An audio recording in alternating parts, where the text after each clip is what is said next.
Il n'y aura pas de contre-coup. Il n'y aura pas de vengeance des marchés financiers sur la France. Ces gens-là sont des affairistes, ils veulent faire de l'argent. Et quand on veut faire de l'argent, on évite la rancune.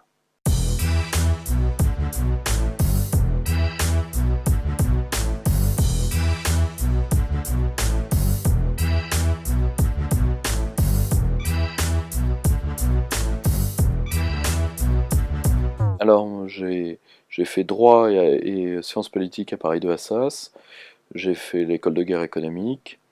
Et j'ai participé à des séminaires sur ce qu'on appelle la détection précoce et la criminologie. Et ça, c'est pour le volet, disons, strictement scolaire. Sinon, en plus d'une carrière professionnelle, on va pas trop détailler si vous le voulez bien. Je suis dirigeant associatif, je dirige une association qui s'appelle le Cercle Aristote qui fait organise des événements publics sur l'éducation populaire, qui organise une conférence par semaine à Paris et 4 colloques par an. Et nous dirigeons une revue trimestrielle avec les membres de mon association qui s'appelle Perspective Libre, qui a traité de plusieurs sujets économiques, la crise, le protectionnisme et là le dernier sur le monde post-occidental, c'est-à-dire les États émergents. En termes de sensibilité, disons, politique, disons, moi j'appartiens ce qu'on appelle le courant gaulliste, quoi. Si vous voulez, moi, je crois je crois à la souveraineté, je crois à l'État, fondamentalement. Ça doit faire un peu daté par rapport à mon âge, certes, mais j'y crois fondamentalement parce que je prends le fait politique au sérieux. Donc quand on est sérieux, on est souverain ou on n'est pas. Et en termes de sensibilité économique, ça là c'est un bien grand mot parce que si vous voulez, j'ai encore tellement à apprendre. Disons que je suis très proche de ce qu'on appelle les institutionnalistes. C'est-à-dire que je pense qu'avant de parler de l'économie, est-ce qu'il faut faire une mesure, est-ce qu'il faut 3% d'économie ou 4, etc., il faut, et c'est en cela que je suis très, très loin de l'école libérale. Je pense que c'est pas la bonne économie qui fait les bonnes institutions, je pense que c'est la bonne institution qui fait la bonne économie. Autrement dit, si aujourd'hui l'Europe occidentale euh, et la France sont en train de s'enfoncer dans un marasme sans nom, c'est parce qu'il y a des institutions qu'on a voulu détruire et on a voulu les remplacer par autre chose. Et que tant qu'on n'aura pas redressé certaines institutions, les problèmes économiques, qui ne sont que des conséquences fondamentalement, ne seront jamais réglés.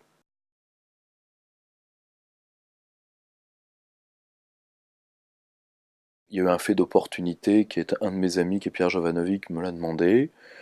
Et je trouvais le débat intéressant parce que dans la grande révolution de la fin des années 70, années 80, qui est la révolution néolibérale, on va prendre le sens le plus neutre possible, c'est-à-dire de promotion en toute part de l'idée de marché, on n'avait pas traité de comment on a géré différemment le problème de la dette publique et de la Banque centrale. Et en réalité, pour moi, ce débat est intéressant parce que le sujet de la dette est devenu omniprésent, obsédant, alors que fondamentalement, au moment où la France a vécu la plus grande transformation économique de son histoire, c'est-à-dire les années 60, hein, l'urbanisation, les grands projets, etc., personne n'aurait demandé, au fait, le Concorde, combien ça coûte. Et dans une France qui, depuis 1946, a vu son niveau de vie augmenter de 4 fois et demi, la dette devient un fait complètement obsédant, avec des discours fous sur l'endettement. Je me suis dit, on va en avoir le cœur net. Est-ce que... et j'ai repris donc les recherches de Chômage et Monnaie, le premier groupe qui en a parlé, de Étienne Schwartz et d'André Jacolbeck, et j'ai essayé de les historiciser pour les remettre dans un contexte, et qui est le contexte de cette révolution de velours qui a eu lieu dans la science économique et dans la classe politique ouest-occidentale dans les années 70.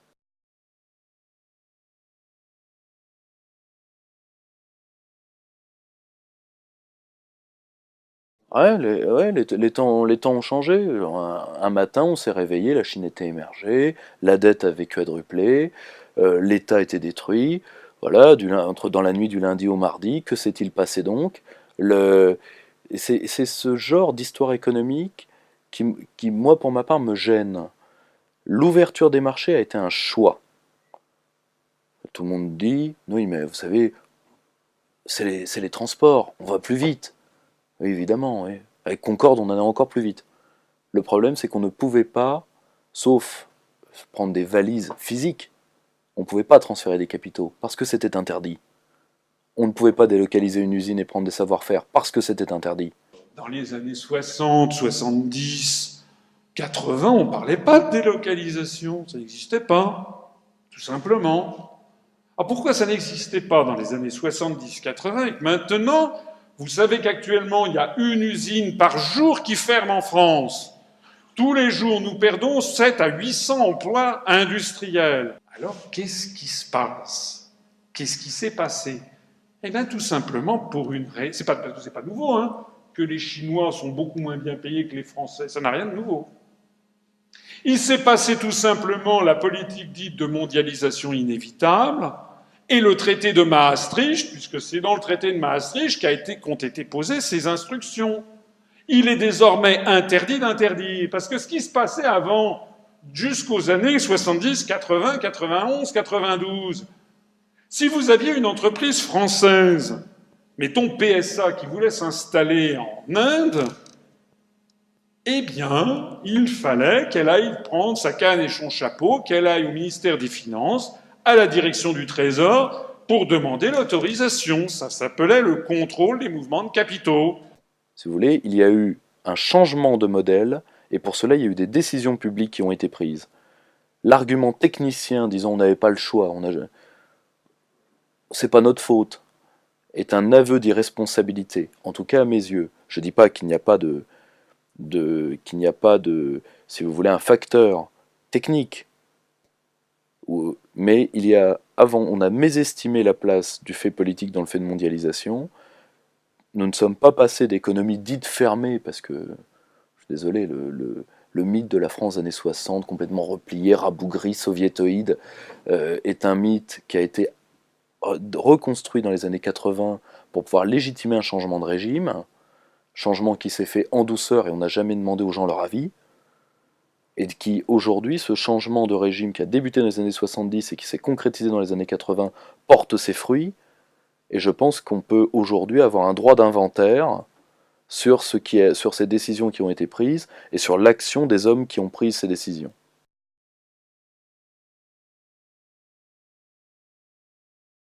C'est le reproche du sans-cœur. Très bien. On va voir jusqu'où les gens n'ont pas de cœur. Vous savez quelle est la première utilisation du mot développement? C'est le deuxième discours sur l'état de l'Union de Truman. Dans la nuit, ses conseillers lui disent alors bon, qu'est-ce qu'on présente contre l'Union soviétique? Parce que les mecs, c'est pas tout à fait des rigolos en face, ils promettent, ils mentent certainement, mais ils promettent le bonheur des peuples, tout ça. Et puis ils sont auréolés de gloire, hein. C'est la jeunesse de Russie hein, qui a vaincu le nazisme, hein. Faut jamais l'oublier ça. C'est 20 millions de jeunes Russes qui ont payé la Seconde Guerre mondiale. Alors qu'est-ce qu'on dit? Et là, Truman, qui est quand même un vendeur de bretelles à la base, donc lui, c'est pas tout à fait son métier d'écrire des speeches, il cale. Et là, l'un de ses conseillers dit bingo, on va leur promettre le développement. Et c'est le deuxième discours sur Truman, c'est la politisation du fait de développement, qui dit venez nous rejoindre dans le camp de la prospérité. Donc l'idéologie du développement qui repose sur ce fait libéral que la terre est à celui qui en tire le plus grand rendement, ce qui a légitimé au passage la décimation de suffisamment de peuples pour être une idéologie dont, pour ma part, je me méfie. Si vous voulez, cette idéologie du développement a contraint des peuples à nous rejoindre, à s'occidentaliser, ils n'en avaient peut-être pas envie. Ils ont été pris aussi dans cet engrenage. Deuxièmement, je n'en voudrais jamais, je ne critiquerai jamais ni la Chine ni l'Inde, qui utilisent des méthodes très françaises de développement, hein. Grand droit de douane, voilà, c'est ce qu'on appelle l'État développeur asiatique, qui est un type d'État auto-centré, colbertiste, intéressant. Là, vous avez de la vraie économie politique par des pros. Je leur voudrais jamais d'utiliser leur carte pour se développer. Ça, c'est leur droit le plus strict. Non, non. ce que je critique, c'est que la classe dirigeante occidentale a préféré élargir le marché en croyant qu'elle allait profiter de ces pauvres peuples, mais qui heureusement en ont aussi dans le chou et ont retourné, comme savent le faire certains arts martiaux, la force de l'ennemi contre lui-même, et ont pour cela d'abord détruit la classe ouvrière, et aujourd'hui sont en train de détruire la classe moyenne, pour des intérêts qui sont d'ailleurs en train de lui échapper. Ce n'est pas du tout, c'est ces gens-là que dans mon livre je pointe, parce que c'est eux qui ont fait le choix du libre-échange, c'est eux qui ont fait le choix de la finance, et surtout, c'est sur le fait de démocratie que je me pose une question. À la rigueur, on peut discuter techniquement, mais quand est-ce qu'on a donné le choix aux gens? C'est surtout ça. Ces décisions-là ont été prises dans le dos des populations, dans un système qui est dit démocratique. Moi, je demande juste aux gens d'être cohérents. Si on veut prendre des décisions à notre place, eh ben on a tout un système électoral qui sert à rien, on a des assemblées qui servent à rien. Si on veut faire des économies, on va les faire là. Et donc, on fait avoir un système autoritaire mou et démocratique sur les questions secondaires est inutile. Voilà, c'est mon avis.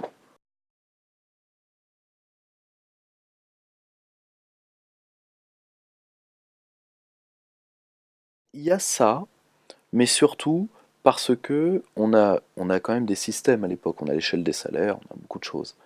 Le, euh, mais surtout parce que nous sommes dans une période d'activité économique où nous avons encadré l'inflation par l'indexation. Les retraites et les salaires sont indexés sur l'inflation, ce qui veut dire que l'inflation modérée, hein, je reçois maintenant des mails, des trucs disant oui, vous faites l'inflation, ce serait la panacée, pas du tout.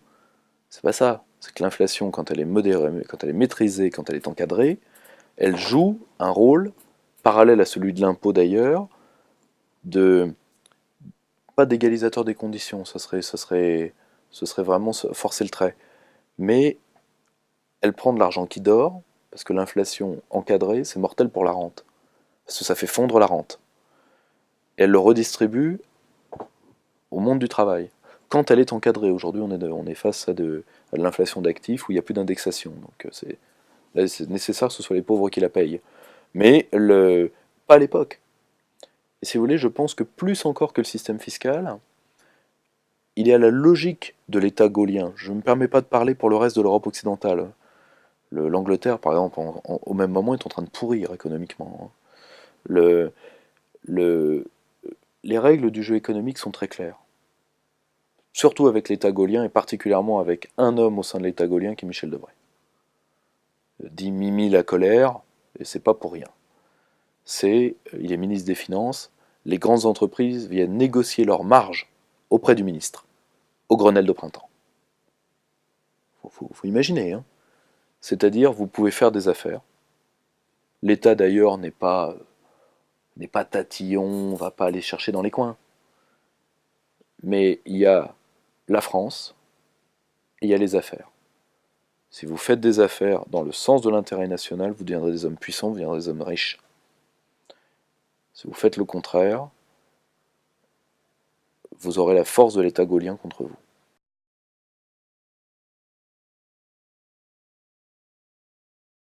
Si vous voulez, je crois que Rogozin, qui est l'un des hommes qui monte dans le pouvoir montant, avait dit sur CNN « Ya ruski gaulliste ». Je suis un gaulliste russe. Bon, De Gaulle est une référence en Russie, hein, et particulièrement chez ceux qu'on appelle les planificateurs. Donc, alors c'est un système à la russe, plus musclé, qui sort peut-être un petit peu de la démocratie habituelle qu'on entend au sens où on l'entend, mais le rapport à l'économie est comparable, oui. Et d'ailleurs, ce n'est pas exempt de résultats, hein. Entre la Russie d'Yeltsin et la Russie de Poutine, je pense que tout le monde préfère la Russie de Poutine. Poutine dont on peut penser ce qu'on veut. Mais le changement économique en Russie est indéniable. Au début de 99, je me rappelle très bien, il y avait des rencontres que l'on avait avec des représentants du Fonds monétaire international, des gens des gouvernements occidentaux, gouvernement britannique, gouvernement américain, gouvernement français. tout le monde disant mais c'est une catastrophe ce qui se passe en Russie, la Russie va complètement s'effondrer. Je dis mais non, attendez, vos dires ne correspondent pas aux chiffres que l'on a. Quand on regarde qu'il s'agisse des statistiques nationales ou des statistiques locales et des statistiques dans les régions, on voit qu'il y a au contraire une espèce de renouveau de l'économie russe. Et puis après, il y a eu l'action du gouvernement, ce qu'on appelle les programmes présidentiels qu'avait mis en place Vladimir Poutine, enfin le gouvernement, c'est pas un homme qui les met en place, hein, mais il avait d'une certaine manière orienté la politique économique de son pays vers ces programmes, et ça redonne aussi un nouveau souffle à l'économie russe. Et donc effectivement, on voit que de 1999 à 2008, la croissance russe est extrêmement rapide. Vous savez, c'est des années où il y a une croissance entre 5, 6, parfois même 7% par an, ce qui permet d'ailleurs à la Russie de récupérer du choc des années 1990.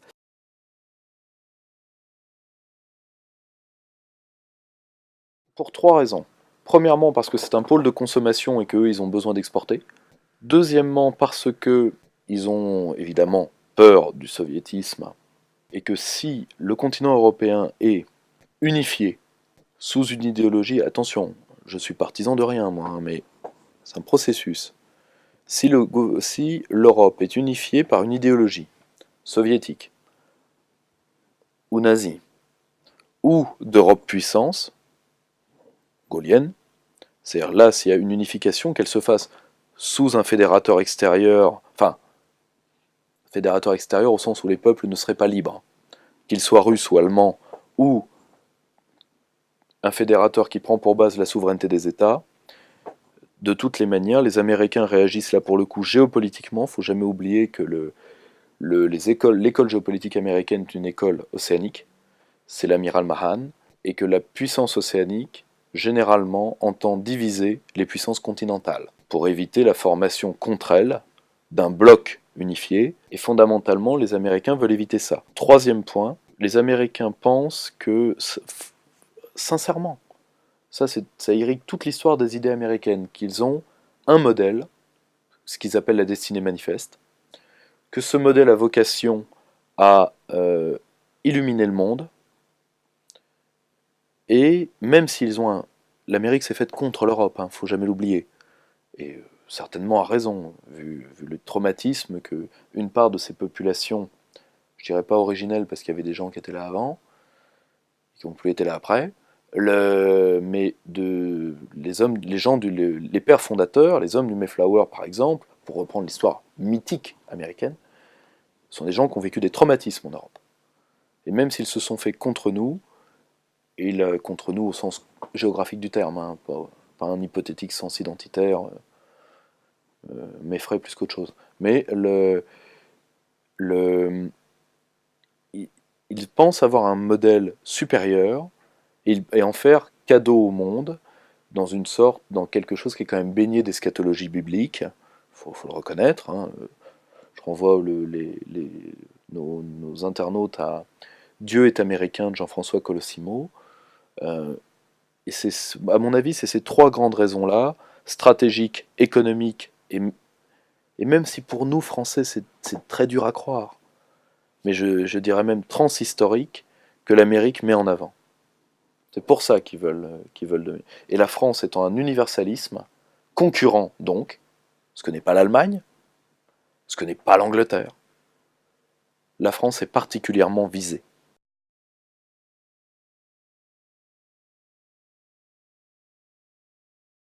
Il y a premièrement le contre-modèle, il y a l'URSS, qui est... Alors, je sais qu'aujourd'hui, on est dans le procès à tout va, mais il ne faut jamais oublier que le Parti communiste à l'époque, certes avec une part de mensonge, par exemple, c'est pas le parti des 75 000 fusillés, il n'y a pas eu 75 000 fusillés pendant l'occupation. Mais c'est un parti qui est auréolé de gloire pour ses morts, et il y a le contre-modèle. Donc déjà, on ne peut pas faire ce qu'on veut. Surtout que de la cour d'école où on parle d'oncle Joe pour dire oncle Staline, jusqu'aux jeunesses communistes, bon, il y a quand même du monde.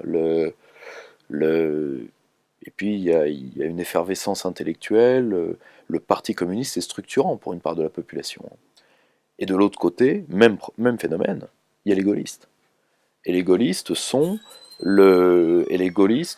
un groupe social puissant, un groupe politique extrêmement puissant. Évidemment, la légitimité historique du général de Gaulle est telle, les Américains ne peuvent pas faire sans lui. Il y a d'ailleurs les notes que Vincent Nouzil a publiées de la CIA ou qui le disent bien, qui disent il, il nous cherche, ce De Gaulle, il nous cherche, il nous, il nous met en danger, mais s'il disparaît, c'est les rouges. Parce qu'en France, c'est drôle d'ailleurs, Malraux avait dit entre nous et les communistes, il n'y a rien, ben, c'est exactement l'avis des Américains.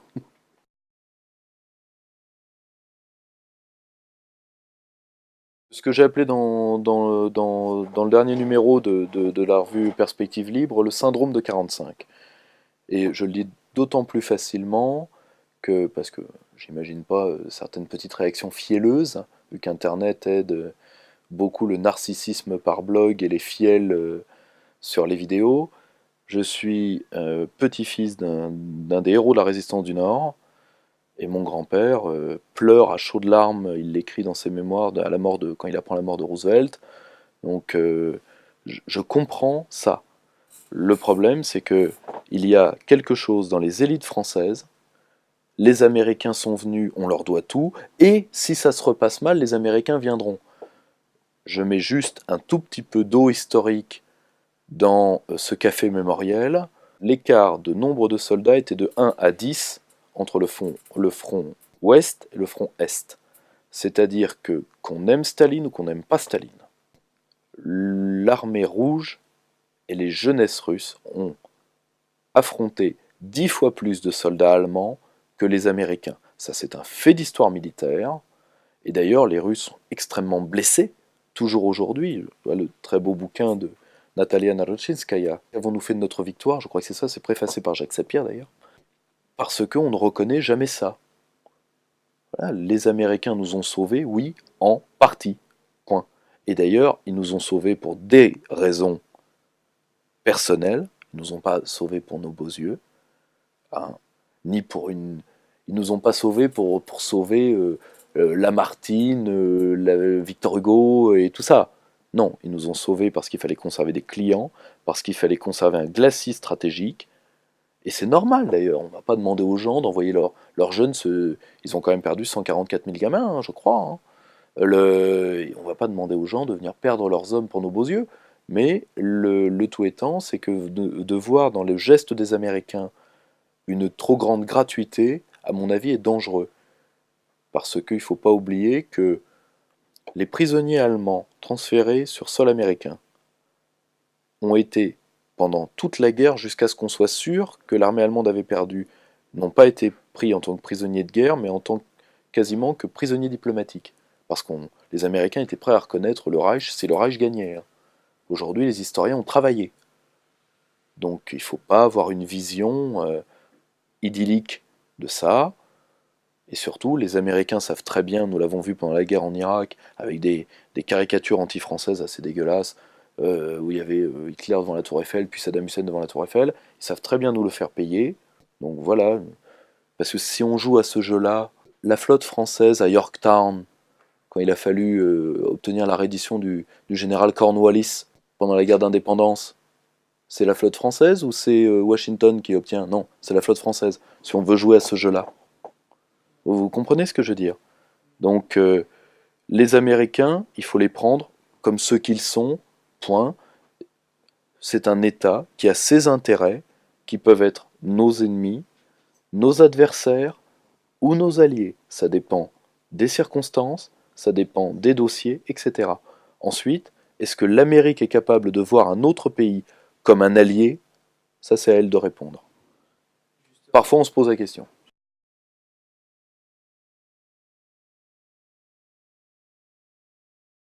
Il est endetté à peu près 20% de son PIB. ce qui est une dette tout à fait moyenne, tout à fait moyenne. Mais il est endetté à l'intérieur. C'est le résultat des grands emprunts, tout ça. Il est endetté vis-à-vis de la population souvent. Euh, et si vous voulez, ça nous, si vous, c'est, et surtout, c'est une structure de dette qui est vraiment peuple souverain. On utilise hein, l'appel au marché à titre résiduel, mais on l'utilise au taux que l'État veut. C'est pas comme aujourd'hui le marché qui dit on vous prend votre dette à tel taux. C'est l'État qui dit voilà, aujourd'hui je prends un tel taux. Et tout le monde se jette dessus. Hein.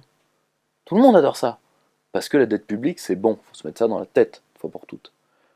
Et à l'époque, il faut que vous voyez qu'autour de l'État, il y a un conglomérat de banques privées qui sont des champions nationaux, ce qui deviendra la BNP par exemple. Et il y a des toutes petites banques commerciales, ce qui est le cas ce qui est le cas par exemple de la banque Rothschild, qui est une petite banque d'investissement, qui elles ont été jugées trop petites à la libération pour être nationalisées et qui elles sont assez en dehors du jeu économique, fondamentalement.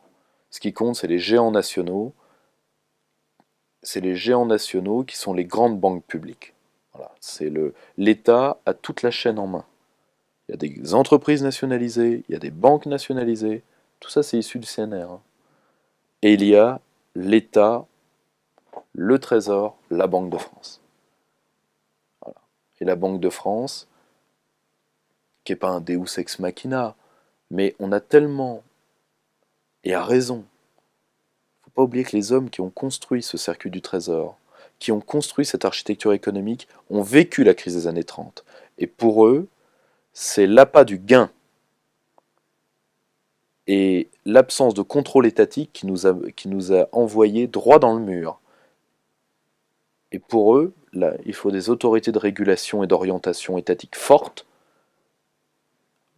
Et c'est pour ça que ce système, qui repose en grande partie sur la Banque de France, est un système, disons, qu'on dit fermé, non, c'est un système robuste, c'est tout.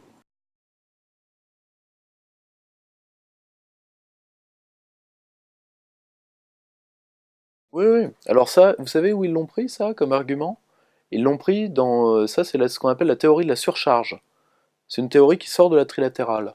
Dans le rapport Crisis of Democracy, qui date de 1973 d'ailleurs, qui fait que l'inflation devient la maladie disease of modern country, la maladie des États modernes, et si vous voulez, la théorie de la surcharge, c'est les peuples sont mal élevés, plus ils en ont, plus ils en veulent, donc il va falloir discipliner tout ça. D'où les dérapages électoralistes. Moi, je ne dis pas que ça n'existe pas. Je dis que il faut comparer ce qui est comparable. Moi, les mecs qui viennent me sortir aujourd'hui, qui viennent me dire, ah oui, Lehman Brothers c'est pas bien, mais l'État banquier, hein, c'est pas bien non plus. Le Crédit Lyonnais, et qui mettent sur le même plan le krach de Lehman, qui a détruit à peu près dans le monde 100 millions d'emplois, avec le Crédit Lyonnais. Là, on frise. On ne frise pas la malhonnêteté, on frise la débilité mentale. C'est autre chose. Or, le tout étant, c'est qu'il faut comparer ce qui est comparable et, si vous voulez, l'État a certes une grande force d'impulsion dans ce système des années 60, mais il laisse aux acteurs privés une large part d'autonomie, mais dans une logique qui est définie. Il y a l'intérêt national, ça existe. Il y a les intérêts économiques de la nation, ça existe. Voilà. C'est une démarche institutionnaliste. Hein. On fait des institutions, on leur donne un but, et les institutions majeures entraînent les institutions mineures, qui sont les entreprises.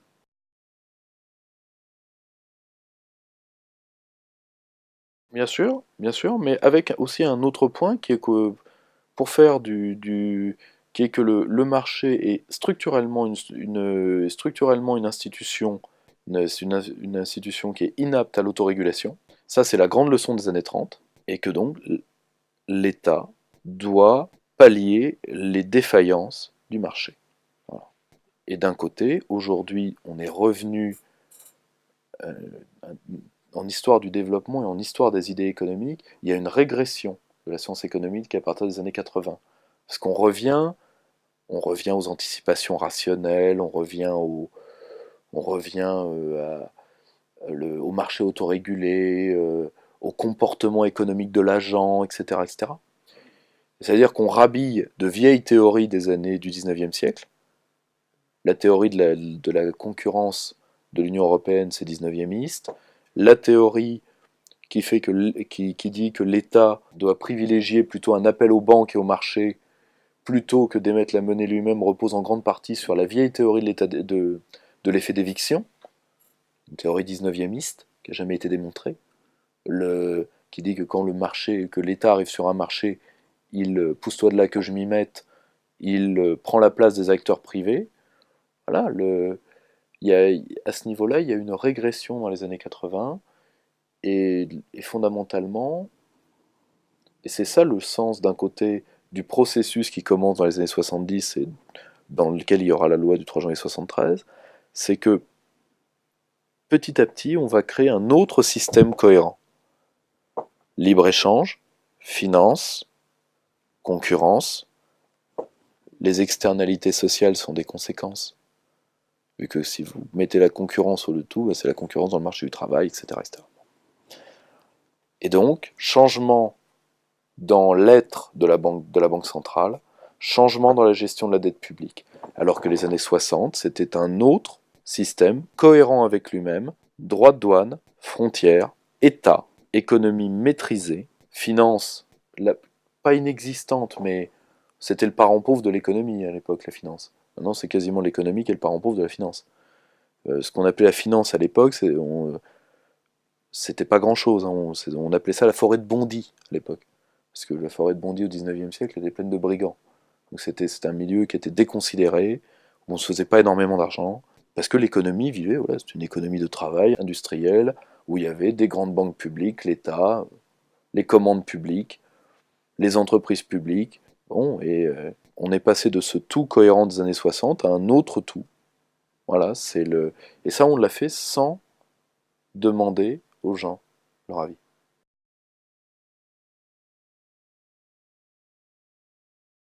Tout à fait, parce qu'il y a eu ce que Keynes avait prévu d'ailleurs. Dans les années 60, Keynes parlait de l'euthanasie des rentiers. C'est-à-dire parce que c'est d'ailleurs, Keynes l'avait bien dit, une économie qui travaille, enfin qui est pleinement sur le fait qui encourage pleinement le travail, et donc les classes moyennes et les classes moyennes et ouvrières, est une économie qui nécessairement, parce qu'il y a toujours des perdants dans un système économique, fait perdre un type de personne, c'est-à-dire que Keynes avait, je crois, une phrase qui était ceux qui s'enrichissent en dormant. On le voit par exemple par l'indice de Gini, hein, par la mesure des inégalités. Pendant les années 60, ce sont de grands perdants. Alors, attention, il ne faut pas les plaindre non plus, hein, il y a encore de très gros patrimoines en France, mais il y a une moyennisation de la société. Or, et ça c'est à l'échelle occidentale que ça va avoir lieu, il va avoir un relèvement de la classe rentière. Derrière le néolibéralisme, hein. Aujourd'hui, des gens comme Serge Audier ou comme François Denord ont travaillé là-dessus, sur le colloque Lippmann, qui avait derrière, qui a payé. Il y a aussi l'ouvrage Les évangélistes du marché de, je crois que c'est Kev Dixon, mais je suis pas sûr. Il va avoir un relèvement de cette classe sociale-là, et qui va réinvestir plusieurs sphères sociales, et entre autres, celle qui nous intéresse, c'est-à-dire qu'il va essayer de reprendre la main sur la dette publique qui avait été démocratisée pleinement après le second conflit mondial, pour redevenir un placement de riches, ce qu'aujourd'hui la dette publique est. Pour posséder si on voit qui possède la dette de la France, vous avez à peu de choses près 35 à 36% qui est dans les mains des banques, 45 entre 43 et 46% sont les estimations qui est dans les mains de hedge funds, et vous en avez une part qui est, de hedge funds et de fonds d'assurance d'un point de vue général, donc contrat d'assurance vie aussi, il y en a une partie en France, hein.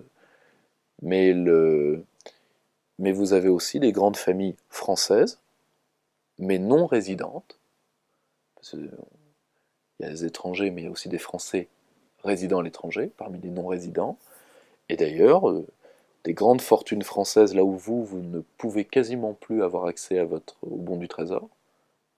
Si c'est le cas, essayez d'en demander un à votre banquier, vous allez voir la tête qu'il va vous faire. Le, le, les grandes familles peuvent se payer une structure qu'on appelle une holding familiale à l'étranger, qui va souscrire les bons du trésor.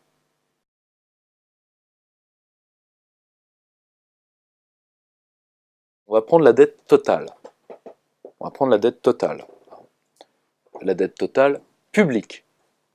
Je laisse la dette des entreprises financières, des entreprises non financières, etc. La dette, donc, qui doit être aux alentours de 1800-1900 milliards, d'accord, dont 1320 milliards de dette de l'État, structure État, après collectivités territoriales, la dette sociale, est-ce que vous voulez. Bien. Sur cette dette, il y a à peu près 400 milliards qui relèvent d'investissements réels. C'est-à-dire qu'il y a entre 1400 et 1500 milliards d'intérêts.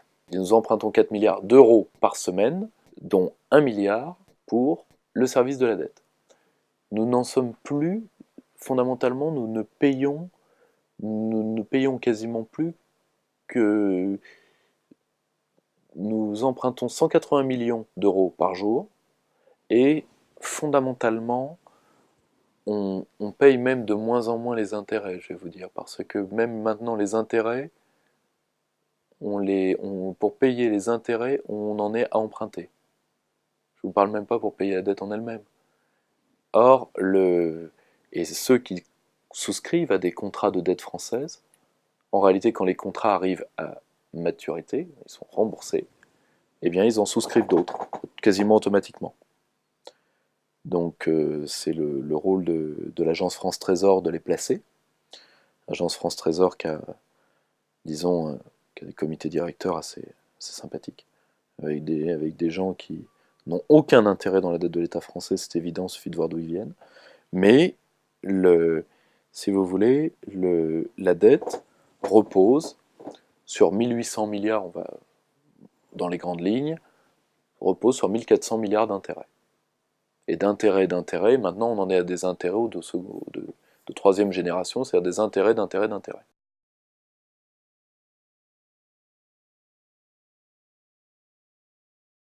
Moi, si vous voulez, j'ai jamais dit que le déficit public était quelque chose de mauvais, hein. Jamais. En fin d'analyse, il y a toujours besoin d'un payeur en dernier ressort. Et on peut avoir le culte qu'on veut des entreprises privées. Je veux dire une chose, le mythe schumpeterien de l'entrepreneur innovateur, ça marche certainement dans les PME, mais dans une structure de grand groupe, il faut le trouver. Dans des structures qui sont bureaucratisées, il faut le trouver, l'innovateur, hein. Généralement, c'est le tiers exclu, hein, l'innovateur dans une structure bureaucratisée. C'est-à-dire tout le monde va se liguer contre lui et le virer. Or, le tout étant, c'est que les entreprises sont allergiques au risque. Aux États-Unis, en Europe, tout le monde. Ce mythe de les entreprises adorent le risque, tout le monde, bien sûr, c'est évident. Généralement, d'ailleurs, c'est des profs de fac ultralibéraux qui ont toujours vécu à l'ombre de l'État qui ont des idées comme celle-là. J'aimerais bien savoir quand est-ce que ces gens-là ont travaillé en entreprise. Or, le tout étant, c'est que comme la propension à l'investissement des entreprises sur le long terme tend toujours à baisser, c'est-à-dire une fois qu'on a fait les investissements nécessaires, une fois qu'on a fait des investissements de modernisation, une fois qu'on est installé, généralement on n'innove pas, ou peu. Il y en a, hein, il y a toujours des poissons volants, mais comme dirait Jean Gabin, ils ne constituent pas la majorité du genre. Or, le tout étant, c'est que dans ces cadres-là, il faut un État. Parce que c'est l'État qui va suppléer par la recherche et développement, par la recherche appliquée, par l'aide aux entreprises dans l'enfance qui va suppléer à cette capacité déficiente d'investissement. Donc moi, j'ai jamais dit que le déficit public était quelque chose de mauvais. Depression economics is when the normal things you do to boost the economy, have the Federal Reserve cut interest rates a little bit, are no longer available or effective. It's a situation where the normal rules of economic policy have to be put on hold, and you really need to do extraordinary stuff. The private sector won't spend. Government can step in and provide the spending that we need in order to keep this economy afloat. The most important thing, his policy priority right now, should be doing whatever he can to at least move in the direction of the kinds of policies that we want for full employment, that we need for full employment, and that the obsessions of Washington about a grand bargain on the deficit are really pretty much beside the point right now. That if given a choice between doing something that will help the economy in the next 2 years and something that will allegedly settle our budget problems for all time, which it wouldn't, that he should go for the stuff that will help the economy now. Mais il y a une autre chose à aller chercher dans la phrase de Krugman, c'est intéressante. La dette, c'est toujours beaucoup plus que la dette, fondamentalement. La dette, qui est-ce qui a créé la dette de la France? Le processus d'endettement par l'appel au marché a multiplié les effets de la dette, en rajoutant des intérêts. Mais pourquoi avons-nous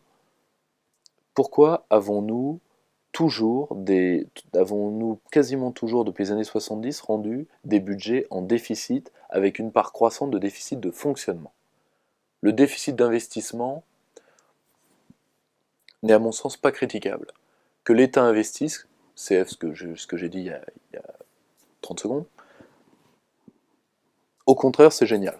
Enfin, à mon sens. Après, ceux qui veulent donner des leçons de bonne gestion à l'État, je leur conseille déjà de régler le cas de l'endettement des entreprises privées. On va rigoler 2 minutes. Parce que les leçons de bonne gestion de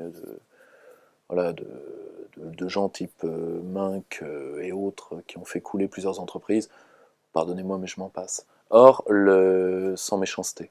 Mais le tout étant, c'est que ce qu'il faut bien comprendre, c'est que la dette de la France a été faite, enfin la dette moderne, la dette depuis les années 70,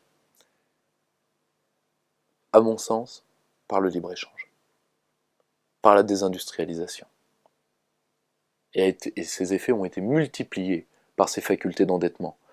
Nous aurions pu, en émettant de la monnaie banque centrale, nous aurions pu colmater les brèches. Mais ça aurait été un tonneau des Danaïdes si on avait maintenu l'ouverture des frontières. Les socialistes d'ailleurs l'ont appris très amèrement en 80. Pourquoi ils ont dû dévaluer coup sur coup de manière si violente? Ils ont voulu faire de la relance keynésienne. C'était la bonne idée. Ils ont voulu faire une relance keynésienne en économie ouverte. Donc, ils ont donné de l'argent aux gens pour que les gens consomment, et bien ils n'ont pas consommé français. Ça a été l'arrivée des magnétoscopes japonais. Voilà. Les socialistes ont appris très durement.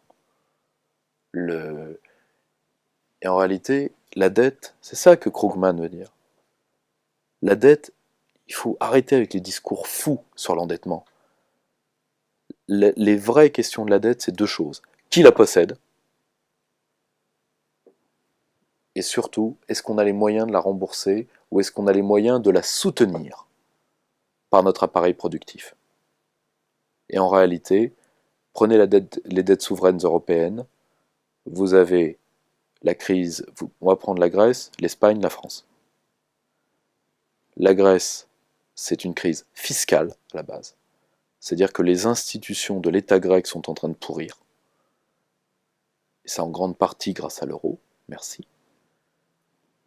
L'Espagne, c'est un problème, là pour le coup, bancaire. Et la France, c'est un problème industriel. La dette est une conséquence.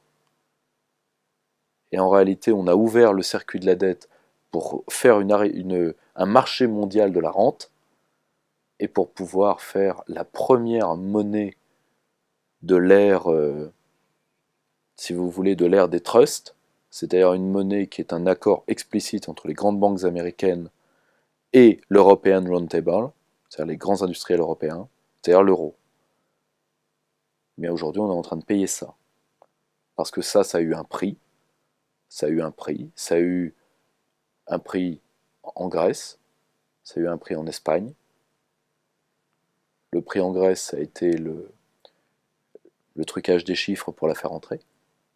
Le prix en Espagne, ça a été ces milliers de maisons qu'on a, cette bulle immobilière hors du commun, parce que l'euro a permis à ces pays-là de s'endetter à pas cher et donc de filer dans la trappe de la dette, au lieu d'avoir un système national de pilotage économique avec leurs propres cartes, on leur a fourgué la trappe de la dette, et la France, elle, son prix, ça a été la désindustrialisation, qui d'après est le libre-échange, qui détruit un emploi sur 2 en France. C'est pas moi qui le dis, c'est la Commission de l'industrie.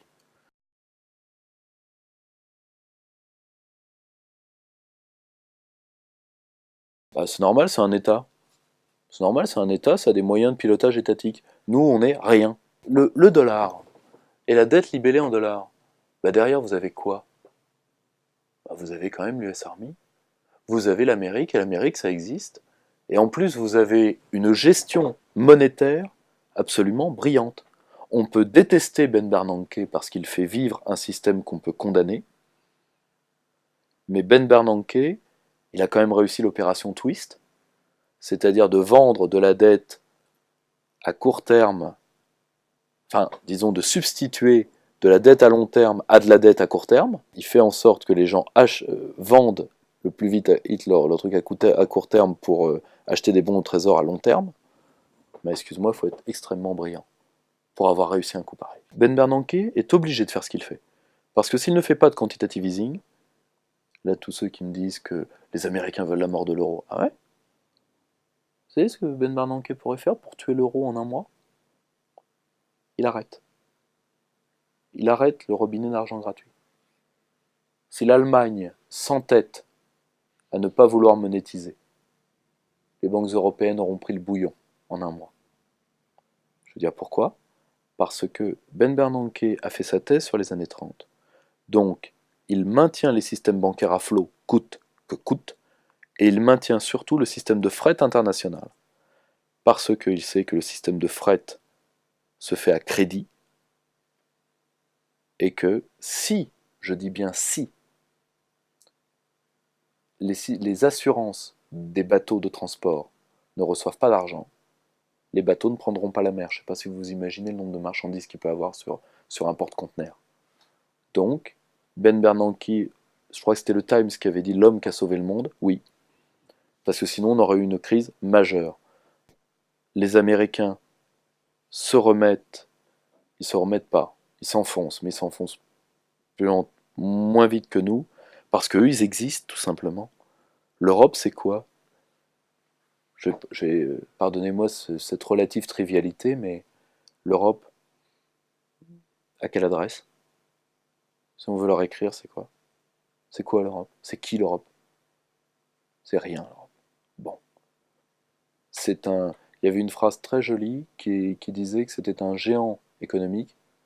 Il aurait pu rajouter pour la consommation un nain politique et une larve militaire. C'est assez joliment dit.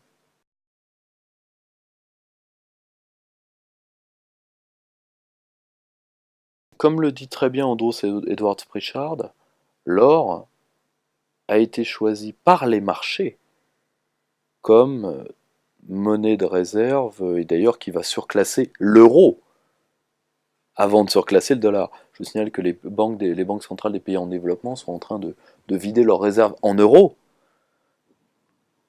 en dollars aussi, mais beaucoup moins. Je vais vous dire pourquoi ce raisonnement-là m'apparaît vrai sur le très long terme. Mais je pense qu'il faut le relativiser sur un point. Tout le monde a intérêt à la survie du dollar. Tout le monde. Particulièrement les pays émergents. La Chine, je me rappelle plus, je sais pas si c'est pas 2000 milliards, un truc comme ça, un truc énorme de réserves en dollars. Si le dollar s'effondre, elle se retrouve avec quoi dans ses fonds souverains? Avec quoi? L'Inde qui a des réserves, le Brésil, tous ces pays-là qui ont déjà vécu l'impérialisme occidental. Ils ont des réserves énormes en dollars. Si le dollar s'effondre, eux ils ont quoi? Si le dollar est inférieur de son propre poids en papier hygiénique, ils en font quoi? Le- Ces pays-là s'effondreront. Donc ils doivent payer coûte que coûte. Et ça va même jusqu'à des pays de moindre importance, hein. Prenez dans le monde arabe, la deuxième réserve en dollars, c'est l'Algérie. Donc coûte que coûte. Surtout que l'Amérique reste un marché de consommation énorme, énorme. La Chine ne peut pas voir tomber son premier partenaire commercial. Sinon, elle tombera avec. C'est horrible à dire, mais le dollar donne aux Américains, premièrement, d'après les estimations de Barry Eichengreen, 10% de son PIB annuel, à peu près. Barry Eichengreen, c'est le grand historien du dollar. C'est ça le privilège exorbitant dont parlait Rueff, que le De Gaulle a repris.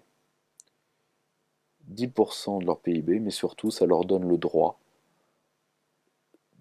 parce que la monnaie, c'est du droit objectivé, hein, chez Aristote. C'est de la souveraineté pure et matérielle. Ça leur donne le droit, enfin le fait d'orienter le monde. Ça ne veut pas dire que sur le très long terme, on ne peut pas arriver à un nouveau système monétaire international. Mais personne ne voudra la fin brutale du dollar. Trop risqué. Et là, trop risqué, les pays émergents ne veulent pas voir s'effondrer les décennies d'efforts qui furent les leurs pour sortir du sous-développement. Ou pour revenir quasiment d'entre les morts. Prenez le cas de la Russie. La Russie avant 99, qui aurait cru que la Russie reviendrait? Qui aurait cru? Ils ne veulent pas balancer ces efforts-là dans une guerre avec le dollar. Les émergents vont faire leur stratégie de diplomatie monétaire reposant sur la liberté monétaire et pas sur l'or. Les rapports, je crois, entre Chine et Russie pour le dernier accord passé, les échanges se feront en yuan, enfin en renminbi, entre le rouble et le renminbi. Certains pays le feront en or, d'autres le feront peut-être en autre chose. Sur la situation de l'or, l'or a été choisi par les marchés pour l'instant. Et c'est ça qui m'effraie. C'est que moi, je ne pense pas à un retour de l'étalon, même polymétallique. Je pense que si tout s'effondre, les marchés iront vers le polymétallique, comme valeur refuge. Et donc là, ce sera un étalon de facto, mais avec les mêmes problèmes que ça a déjà posé. La seule chose, c'est qu'il nous faut du temps pour réfléchir à un système monétaire international équilibré, soit un polymétallique équilibré, hein, c'est le cas de gens de gens absolument géniaux, je pense à Norman Palma, soit de revenir à des projets keynésiens stricts, comme l'étalon Bancor à partir d'un panier de biens et d'un panier de devises, mais pas uniquement d'un panier de devises, parce que le problème d'un panier de devises, c'est que devise fausse, panier faux, donc de prendre des biens. Ce qui aurait un avantage, c'est de décréter certains des biens dont l'humanité a besoin comme hors marché. C'était par exemple l'un des projets sur lesquels travaillait Pierre Mendès France à la fin de la 4ème République, sans avoir pu le mener au bout. Il y a énormément de chantiers intellectuels absolument fascinants qui nous attendent là-dessus. La seule chose, c'est que l'épreuve du feu va être un peu raide. Je le crains. Tout ça va dépendre de la survie de l'euro et de l'Union européenne. Scénario, l'euro, on en sort. Scénario premier, le meilleur à mon avis, on en sort de manière groupée et cohérente, avec des taux de dévaluation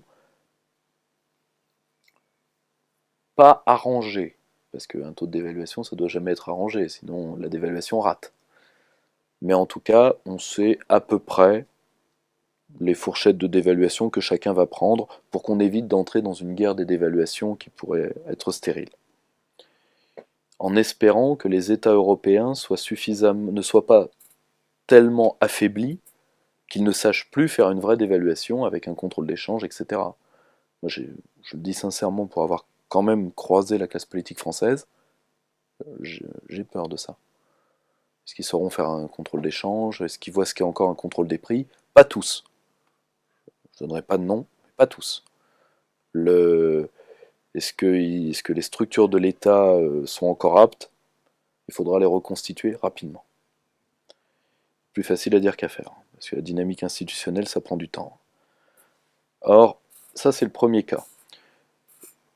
Dans ce cas-là, la France en plus est grande gagnante, parce que d'après la plupart des chiffrages, je pense particulièrement aux banques japonaises, qui, parce qu'elles ont beaucoup d'avoir en Europe et en France, ont chiffré les coûts de sortie de l'euro. Pour elles. D'après elles, c'est la France qui s'en sortirait le mieux. Je n'ai pas de contre-étude à vous donner, donc pour l'instant, c'est celle qu'on a. Je crois que c'est une banque qui s'appelle Nagemura, mais je m'avancerai pas trop. Je dois pas avoir un accent japonais très frais. Mais le tout étant, ça c'est le premier cas. Deuxième cas, on en sort, et à mon avis, c'est ce qui va arriver. S'il y a sortie, elle se fera plutôt comme ça, malheureusement. Chaos. Chacun sort, chacun fait son truc dans son coin. Les puissances extérieures vont essayer de tirer leur épingle du jeu, de peur qu'on relève d'un seul coup les droits de douane et que nos marchés se ferment.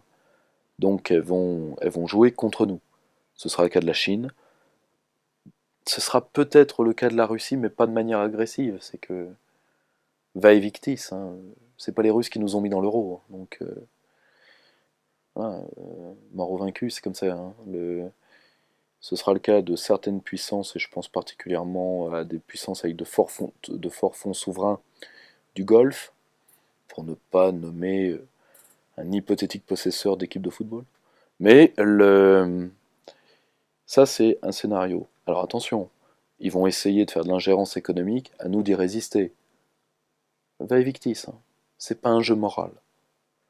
Mauvais joueur, s'abstenir. Or, ça c'est le premier scénario. Le premier scénario, on en sort. Deuxième scénario, qui à mon avis est plus probable que la sortie, l'euro n'est plus. Soit parce que l'Allemagne n'en veut plus. Elle en a tiré les avantages, donc elle n'en veut plus. Soit, à un moment, un État qui aura déjà vécu les prises sur compte, type Chypre, les humiliations, les plans d'austérité, les ventes de son territoire. Là, l'émir du Qatar vient d'acheter, je crois, une dizaine d'îles grecques, je crois. Pendant ce temps-là, l'Allemagne demande toutes les îles où le Kaiser Guillaume allait en vacances. Il y a des gens qui devraient faire attention avec des affaires de mémoire. Or, un État qui aura vécu ça, eh bien, il va entrer dans un scénario à la soviétique. Et d'un point de vue monétaire, l'Union soviétique, elle est morte d'une manière assez particulière, c'est-à-dire que les républiques autonomes se sont mises à émettre du rouble par leur banque centrale reliée à la grande banque centrale de Russie. C'est pas ce qui a tué l'Union soviétique. L'Union soviétique, elle est morte politiquement. Mais d'un point de vue monétaire, ça s'est traduit comme ça. Mais il est tout à fait possible qu'on aille vers un pays qui... on va prendre un exemple, hein, à force. Là, on va revenir sur le cas grec dans pas longtemps. On va encore les pressurer. Alors qu'il n'y a plus de jus, hein, ça sert plus à rien de faire la pression. Hein. Mais on va le faire. Bravo, on est dans une logique d'austérité.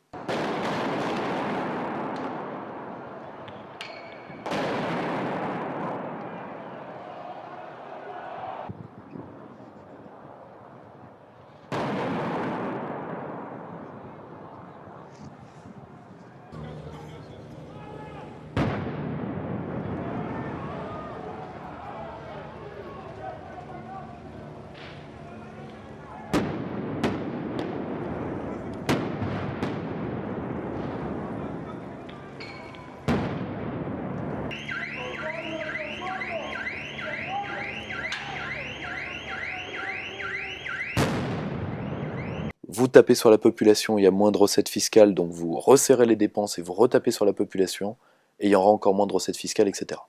Au bout de cette course folle, il y a un État qui peut dire, bon, allez, j'émets de la monnaie. Parce que là, c'est des peuples qui sont dans ce qu'on appelle la rareté monétaire. Et là, on peut aller très loin. Je reviendrai là-dessus juste dans le dernier exemple. Ça, c'est donc un État se met à émettre et d'un seul coup, l'euro s'effondre. Bien. Ou l'Allemagne n'en veut plus. Si c'est le cas, nos élites seront surprises, elles n'auront pas préparé la sortie, hein, vu que M. Barouin, je crois, avait dit qu'il avait eu une cellule de prospective qui s'appelait d'ailleurs Black Swan, le cygne noir, du nom de l'événement impromptu, de l'événement non prévu en économie, comme si alors que 9 prix Nobel sur 10 interrogés le jour de la naissance de l'euro, on dit ce truc-là, ça mourra avant d'avoir 15 ans. Mais c'est non prévu. Oui, c'est non prévu pour Barouin. Oui. En espérant qu'on ait mieux que Barouin au moment où ça tombera. Et le dernier scénario, c'est la fédéralisation, c'est-à-dire l'Europe aux mains de l'Allemagne. Le problème, c'est que ça, Berlin ne l'acceptera pas. Parce que Berlin veut bien que nous entrions tous dans l'austérité à long terme, et que nous abaissions le niveau de vie artificiellement de nos populations pour nous insérer dans les flux internationaux. On a beaucoup écrit dans Perspective Libre sur le système allemand. C'est l'équivalent des lois Hartz IV en Allemagne. Le problème, c'est que l'Allemagne, c'est nous, ses clients. Si elle nous fait ça, l'Allemagne est déficitaire avec l'ensemble des pays au monde. Enfin, l'ensemble des grands pays qui font le système économique. Elle est déficitaire avec les États-Unis, elle est déficitaire avec la Chine. Et surtout, la Chine, que vous soyez déficitaire ou positif avec elle, sauf si vous vendez du luxe, de toutes les manières, vous êtes perdant. Parce que de toutes les manières, elle va copier vos technologies. Donc, si vous lui faites un excédent commercial, il se retournera contre vous l'année qui va suivre. Mais l'Allemagne, c'est sur nous qu'elle fait ses exportations, et plus important, qu'elle fait sa plus-value d'exportation, c'est-à-dire qu'elle fait son gras. Si elle nous étrangle, comme elle est en train de le faire, elle est en train d'étrangler ses propres clients. Pour vous dire quand même tout n'est pas pensé par la Reich chancelière. Or, le tout étant, c'est que soit l'Allemagne veut faire un État fédéral, mais un État fédéral, c'est des fonds de transfert. C'est-à-dire que l'Allemagne va devoir redonner une partie du prix exorbitant qu'elle a pris aux pays du Sud par l'euro, et qui, d'après Natixis, qu'on peut critiquer, les notes de Natixis, mais c'est quand même en France la meilleure base de données, quoi qu'on en pense, c'est 10% du PIB allemand. C'est plus cher que la réunification. Vous croyez sincèrement que... Il faut savoir ce que c'est un État fédéral européen. Ça veut dire, moi je suis français, on me dit, il faut que tu donnes de l'argent pour Quimper. Oui, tout de suite. C'est français. Oui, tu vas donner de l'argent pour Madrid. Là tout de suite, je vois moins le lien. Tu vas donner maintenant de l'argent pour Vilnius, dans les États baltes. Alors là, ça me dit vraiment rien. Vous voyez ce que je veux dire? Eh bien, l'Allemagne se pose la même question en ce moment. Est-ce qu'on va payer pour nos frères européens? Je crois qu'on connaît tous la réponse. Parce que l'équation de base de la zone euro, c'est l'euro mourra ou l'Allemagne paiera. Qu'elle paye par les eurobonds, qu'elle paye par les fonds de transfert, vu que les eurobonds c'est déjà quasiment cuit. Si elle les fait maintenant, c'est trop tard. Il fallait les faire il y a 5 ans. Mais qu'elle paye par les eurobonds, qu'elle paye par les fonds de transfert, l'Allemagne doit payer. Est-ce que l'Allemagne veut payer? Je pense que la réponse est nein. Donc de toute façon, l'euro est condamné. La seule chose, c'est que si nous nous y accrochons je terminerai là-dessus, pardonnez-moi cette réponse un peu longue, mais je pense qu'il faut être techniquement complet. Si on s'y accroche avec l'énergie du désespoir, eh bien ce qui nous attend, comme me l'avait dit Roberto Lavagna dans Perspective Libre, quand on avait traité du protectionnisme, Roberto Lavagna est l'homme qui a sauvé l'Argentine. C'est l'homme qui a dévalué le peso argentin, qui était accroché au dollar américain. Comme nous sommes accrochés au Deutsche Mark. Parce que l'euro, c'est un étalon marque. C'est même pas une vraie monnaie, fondamentalement. C'est un étalon marque. C'est-à-dire nous vivons à l'heure monétaire allemande. La France n'est pas faite pour vivre à l'heure monétaire allemande. C'est pas faire insulte à l'Allemagne que de dire ça. Hein? Tout comme c'était pas lui faire insulte de lui dire en 1940 qu'on n'avait pas tellement envie de vivre à l'allemande non plus. Or, le tout étant, c'est que si vous voulez, comme le disait très bien Roberto Lavagna, l'Argentine s'est accrochée au dollar avec l'énergie du désespoir. Et ça a mis le peuple argentin dans une rareté monétaire absolument terrible. La rareté monétaire, c'est-à-dire les gens plus, l'argent leur file des mains. Des scènes de pillage, parfois très violentes, et même un président obligé de démissionner et de s'enfuir par hélicoptère. Le 20 décembre 2001, face à une crise économique sans issue, l'Argentine se déclare officiellement en faillite. Depuis des années, le pays s'est beaucoup trop endetté. La corruption, la fraude fiscale n'ont rien arrangé. Mais le principal problème, c'est que l'Argentine a indexé sa monnaie, le peso, sur une autre monnaie bien trop forte, le dollar américain. Conséquence immédiate de cette faillite, la parité du peso avec le dollar est abandonnée. Il perd 40% de sa valeur en quelques jours. L'inflation explose et devant les banques, des millions d'Argentins font la queue pendant des heures. Grâce à la dévaluation de sa monnaie, le pays, heureusement, parvient à relancer ses exportations et à se redresser lentement. Après 10 ans d'efforts, l'Argentine devrait afficher cette année une croissance de 5%, mais les 2/3 de sa dette de 130 milliards de dollars n'auront jamais été remboursés. L'Argentine a fini dans un état pire que la Grèce. On n'y est pas encore, ça fait que commencer. Et déjà, aller faire un tour à Athènes, vous allez voir. Il faut quand même savoir qu'il y a des gens qui se font inoculer le sida en Grèce, pour avoir droit à des minimums sociaux. D'accord? Il faut se mettre ça, des images comme ça dans la tête. Or, la rareté monétaire aura partout les mêmes effets. Ça, c'est le pire des scénarios. S'accrocher avec l'euro, aller à l'euro avec l'énergie du désespoir. Je pense qu'on n'en aura pas le temps. Parce que l'Argentine a mis des années à pourrir comme ça et nous n'avons pas ces années-là devant nous. Un pays craquera avant. Du moins, là, vous me pardonnez, il y a une part peut-être d'optimisme dans ma prédiction parce que je souhaite à personne ce qui arrive à l'Argentine. Par contre, dès que Lavagna, qui d'ailleurs en a témoigné dans un témoignage écrit qu'il nous a accordé, dès qu'il a dévalué, il a été menacé par toute l'élite, parce qu'il le dit bien. La seule chose qui vous empêche de dévaluer, c'est les communautés financières internationales qui viennent vous menacer. Lui, il était ministre et il a pris la place de chef de gouvernement parce que son prédécesseur a fui en hélicoptère aux États-Unis. Il a dit, ils m'ont menacé, mais j'ai dévalué quand même. L'Argentine s'est relevée, quoi qu'on en pense. Et le pire, c'est que quand l'Argentine est revenue sur les marchés, parce que tout le monde dit oui, mais si on dévalue la crédibilité économique de la France, tiens, comme je vous l'ai dit, la dette publique, c'est bon. La dette publique, tout le monde en veut. Quand l'Argentine est revenue sur les marchés, après avoir fait défaut, après avoir dit je ne paierai pas, lent, un défaut, je crois, 60 ou 70%, un truc énorme. Les Argentins pensaient que quand ils reviendraient sur les marchés, ils n'auraient que 6 mois avant que quelqu'un leur prête de l'argent. Vous savez au bout de combien de temps quelqu'un est venu leur prêter de l'argent? 3 jours. Parce que la dette publique, tout le monde en veut. Il n'y aura pas de contre-coup. Il n'y aura pas de vengeance des marchés financiers sur la France. Ces gens-là sont des affairistes, ils veulent faire de l'argent. Et quand on veut faire de l'argent, on évite la rancune. On met son mouchoir dessus et on revient faire des affaires.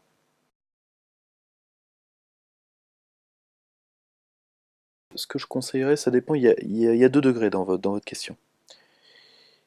Ils doivent sécuriser leur épargne, d'abord, je pense. Pour eux, pour leur famille, pour leur pays aussi. Parce qu'il faudra de l'argent pour reconstruire. Or, aujourd'hui, l'affaire de Chypre nous montre qu'il y a des gens qui sont prêts à aller très loin pour sauver l'euro.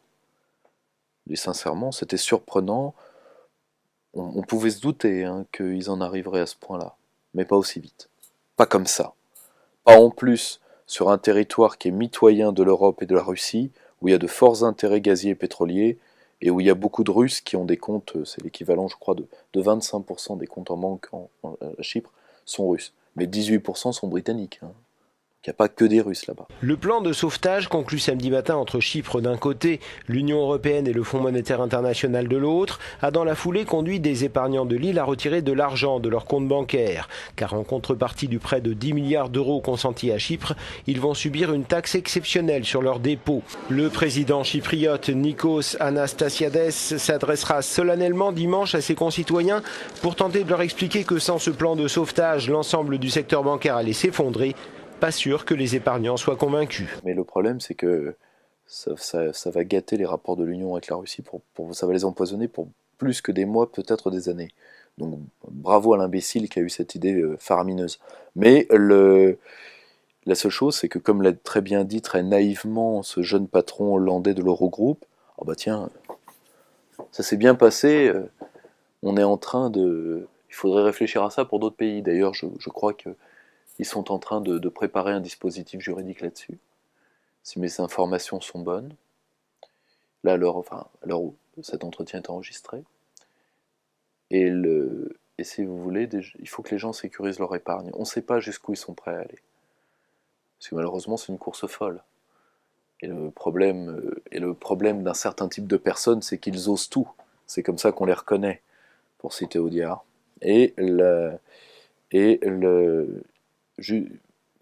Malheureusement, là, il n'y a pas de limite. D'ailleurs, vous pouvez d'ailleurs le confirmer, je l'ai écrit dans l'ouvrage, qui a pourtant été fini en octobre, qu'on aurait certainement le retour du marché euro-atlantique, tous ces trucs-là. Bon, ça, c'est des scénarios de pourrissement lent. Donc les gens doivent s'y préparer. Ils doivent s'y préparer pour leur famille et surtout, je pense particulièrement à notre génération, vu que je pense qu'on doit avoir le même âge, hein, j'ai 26 ans. Il faut se préparer et il faut, à mon avis, apprendre.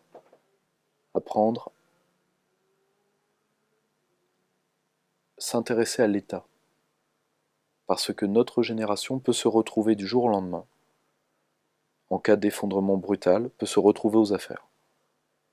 Peut se retrouver comme les jeunes qui étaient autour de Bloch Lenné, etc., étaient des jeunes résistants. Toi, tu seras préfet. J'ai 22 ans, tu seras préfet.